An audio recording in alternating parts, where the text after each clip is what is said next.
ঠিক আছে? তোমার একটা ভিডিও ফেসবুকে ছাড়া হয়েছে, তোমার সেটা বলবার মনে একটা করে করছে, এখন তোমার ছেড়ে দিলাম, তোমার কোনো দায়বদ্ধতা হবে না। ঠিক আছে? ঠিক আছে, জোরে করে ঠিক আছে? ভালো করে শাস্তি তোমারে, বেশি কষ্ট দিছি, খাওয়াইছি।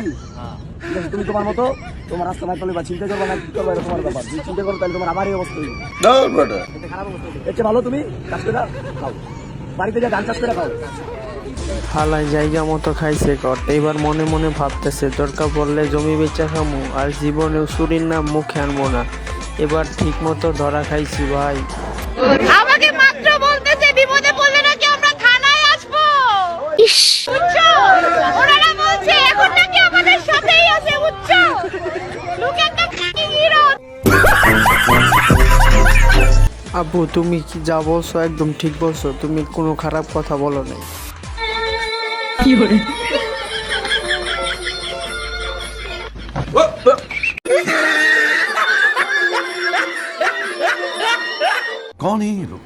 আচ্ছা এটা কে হইতে পারে অবশ্যই কমেন্ট বক্সে জানায় যাবেন, আবার কেউ উল্টাপাল্টা কিছু ভাইবেন না। কোন খেলায় খাওয়া খাওয়ি হয়? কোন খেলায় খাওয়া খাওয়ি হয়? খাওয়া খাওয়ি হয়, একটা খায় ওটা খায়। এই তুমি ওটা খাও, এই তুমি আমারটা খেলে কেন? আপনার কখনো খেলেছেন আপনি? হ্যাঁ, আপনারটা কেউ খেয়েছেন? আমি খুব বেশি করি না, যতটুকু করেছি আমি দেখছি ভাই।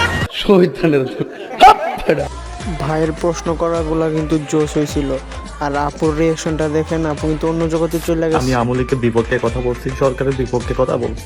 দুবাই আসলে একটা গার্লফ্রেন্ড বানাইছে, যখন দেখে যে আমাকে মানুষ গালাগালি করে তখন সে আমাকে বলে যে আমি তোমার সাথে না, আমাকে ছেড়ে দিচ্ছি। এইটা কোনো কথা? চলে গেছে। আমি ভাবছিলাম যে একটা বিয়ে করব কিছুদিনের ভিতরে। আমি একটা গরিব ঘরের ছেলে, আমি জানি না আমি কি করছি।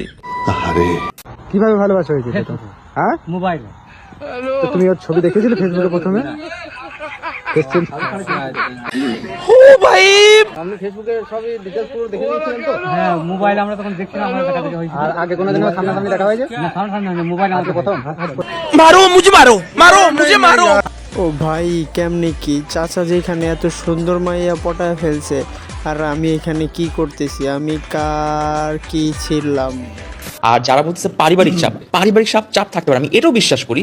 আমার মধ্যে ভয় ছিল, অনেক কিছু আমি করতে পারিনি, কারণ আমি ভীতু। অদ্দূর সাহস আমার হয়নি বলে অদ্দূর যেতে পারিনি। এটা একদমই কোনো দোষের না যে আপনি ভয় পাইছেন। দোষটা যেখানে যে আপনি ভিকটিম প্লে করতেছেন, ইমোশনাল হয়ে সব শেষ হওয়ার পর চাচ্ছেন মানুষ এখন আপনার উপর মায়া করে আপনাকে আবার একসেপ্ট করে নি। এটা আমার কাছে একটা দালালি লাগে।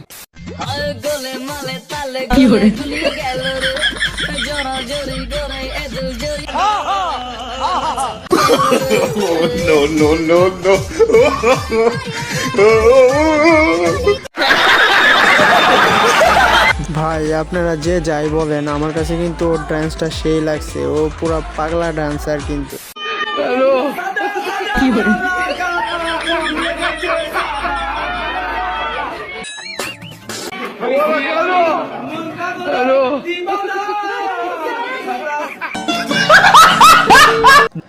যাক, ফাইনালি এই গানের একটা পূর্ণতা পেল।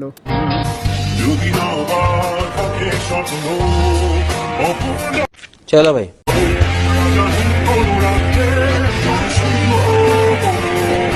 হায় হায়,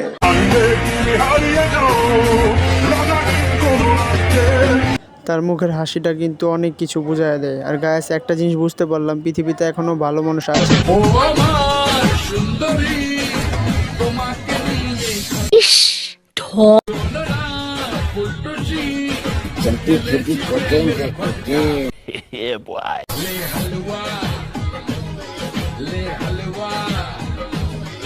प्यारी समझ गई।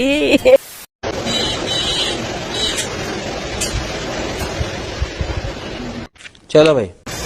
প্রেশার একটু কম আছে, বুঝছেন? স্যালাইন খাবেন, ডিম খাবেন, ডিম সিদ্ধ করে খাবেন। আচ্ছা, হ্যাঁ, কিছু নিয়ম বলতেছি। বাসায় স্বামীর সাথে ঝগড়া কম করবেন। বাসায় স্বামীর সাথে ঝগড়া কম করবেন, মুখে তর্ক কম করবেন। বুঝছেন? এইগুলো যদি থাকে, অভ্যাসগুলো যদি থাকে, তাহলে প্রেশার একটু কমই থাকবে। আচ্ছা, স্বামীর সাথে ঝগড়া কম করবেন, অল্পতেই সন্তুষ্ট হবেন, দেখবেন ছুটে থাকবেন, প্রেশার থাকবে। এত